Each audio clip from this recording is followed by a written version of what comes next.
Hi everyone, in this video we're going to talk about virtual reality. What is it? What is not? We're going to give a little background and address some typical misconceptions people usually have about these technologies, and we're going to go a little deeper into its current applications, major players and their products, research areas, and what is next when it comes to VR. So first of all, what is VR? If we look at some formal definitions addressed by NASA, Intel, or even in sites like Wikipedia, they all agree that it is an interactive, computer-generated experience that takes place within a simulated environment. So, this simulated environment, where the user will be immersed, has the potential to trick our brains by making it believe that whatever is happening in this virtual world is actually real. In order for our brains to perceive this virtual environment, there are a few key factors that are vital for the creation of this immersive experience. While there are many ways to interact with this virtual reality, one of the most popular ways nowadays to experience VR is through headsets. Under this type of devices, there are a whole range of them. There are the ones that let you plug in your smartphone and that becomes your screen. There are also those standalone dedicated units, and it already has everything built in, such as Oculus, HTC Vive, that we're going to explore in a little while. But even though the most popular ones nowadays are definitely the headsets, we have a number of other devices, most of them real innovators, that were built to create a more immersive experience, such as VR motion chairs, which are becoming increasingly popular in the consumer's market due to its ability to provide a more immersive experience. VR gloves. This type of tech enhances the virtual experience by allowing visual and vibratory feedback whilst being immersed in the virtual world. Also, there are headsets that support eye tracking for a more realistic experience when in the real world. And by using omnidirectional treadmills, users will also be able to realistically walk around this virtual world. This is why, if we are able to trick our brains into think that all these stimulations it is perceiving and is able to interact with things in this simulated environment, then we are talking about virtual reality. Thanks, Arnaldo. Hi, I'm Belen, and I'm going to talk to you about the origin of VR. The exact origin of virtual reality is disputed. However, there are some devices from several years ago that can be considered part of the origin of VR. For instance, we have the Sensorama device in 1929, a head-mounted display that plays a film along with sound, moving air, and smells. So now let's come back to the present and see how current virtual reality devices work. First, I will present to you how 3D visualization is done. Then, how we can move and interact with objects within the virtual world. Let's first talk about visualization. The first way VR does this is with the stereoscopic display, also called 3D display.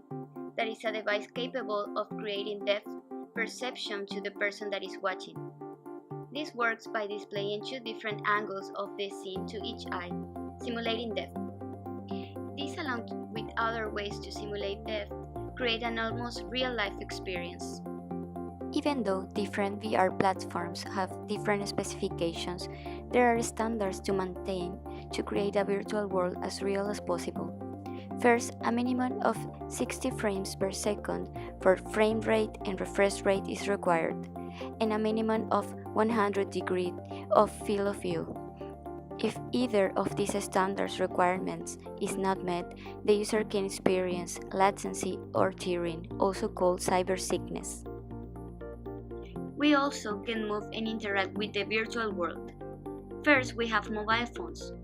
Phones' accelerometer, gyroscope, and magnetometer are used to achieve movement and interaction. One example of this is Google Daydream, a separate phone used as a controller to move within the environment. Then we have the desktop VR, like the HTC Vive or Oculus Rift, either use controllers with sensors for interaction and movement. Also, cameras and other sensors can be included in the room while a person is using the VR headset. Thanks for Berlin's introduction. Hi, I'm Yan, and I'm in charge of the next part. First, I will introduce some applications of VR, then the major players in the market. At last, the differences between AR and VR.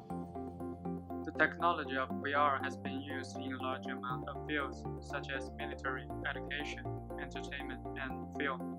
And here is a list of many applications of virtual reality. Now, let's pick one particular field, military. As the picture shows, a combat simulation takes the form of a 3D environment which recruits move around and engage with. They wear virtual reality glasses or head-mounted displays, complete with a tracking system.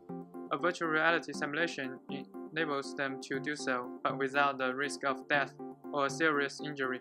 This has proven to be safer and less costly than traditional training methods. In the year 2016, nearly 90 million VR headsets were sold worldwide, and 98% accounted for mobile VR headset type.